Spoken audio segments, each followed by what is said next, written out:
নির্বাচিত সরকার ছাড়া দেশে উন্নয়ন হবে না বলে মন্তব্য করেছেন বিএনপির স্থায়ী কমিটির সদস্য বীর মুক্তিযোদ্ধা মেজর হাফিজ উদ্দিন বীর বিক্রম।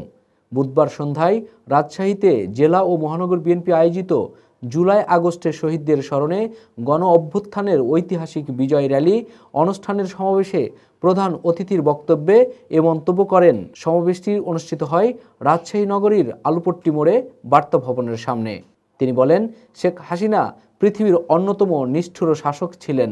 এমন কোনো অত্যাচার নেই তিনি এদেশের মানুষের উপর করেননি।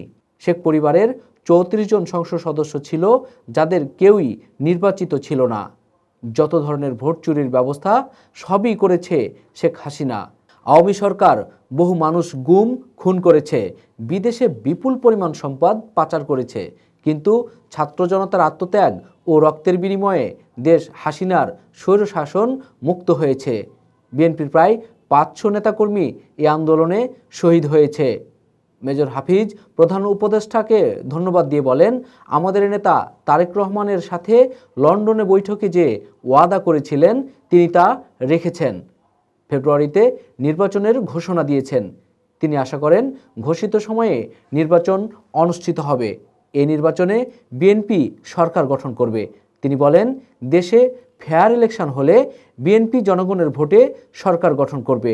জামাতের দিকে ইঙ্গিত করে বিএনপির এই সিনিয়র নেতা বলেন, বাংলাদেশে একটি স্বাধীনতা বিরোধী দল আছে যাদের মানুষ ভোট দিবে না, তাই তারা ভোট না হোক সেটিই চাইছে। এ 1 বছরে তারা কিছুটা ক্ষমতার স্বাদ পেয়েছেন, সে কারণে চাইছে এ সরকার থেকে যাক, কিন্তু নির্বাচিত সরকার ছাড়া দেশে উন্নয়ন হবে না। এখন বিএনপি নির্বাচনে জিতবে এবং দেশ পরিচালনা করবে, কিন্তু যদি সাধারণ মানুষকে নির্যাতন করা হয়, দুর্নীতি করা হয়, তাহলে আমাদের পরিণতিও আওয়ামী লীগের মতো হবে। তাদের পতন হয়েছে মানুষের উপর জুলুম, নির্যাতন, বেপরোয়া দুর্নীতি ও দেশের সম্পদ লুট করার জন্য। রাজশাহী বিএনপির আহ্বায়ক বীর মুক্তিযোদ্ধা অ্যাডভোকেট এরশাদ আলী ঈশার সভাপতিত্বে উপস্থিত ছিলেন বিএনপির রাজশাহী বিভাগীয় সাংগঠনিক সম্পাদক সৈয়দ শাহিন শওকত, মহানগর বিএনপির সদস্য সচিব মামুনুর রশিদ মামুন সহ জেলা ও মহানগর বিএনপির বিভিন্ন স্তরের নেতাকর্মীরা। রাজশাহী জেলার বিভিন্ন উপজেলা থেকে নেতাকর্মীরা র্যালিতে যোগ দেন।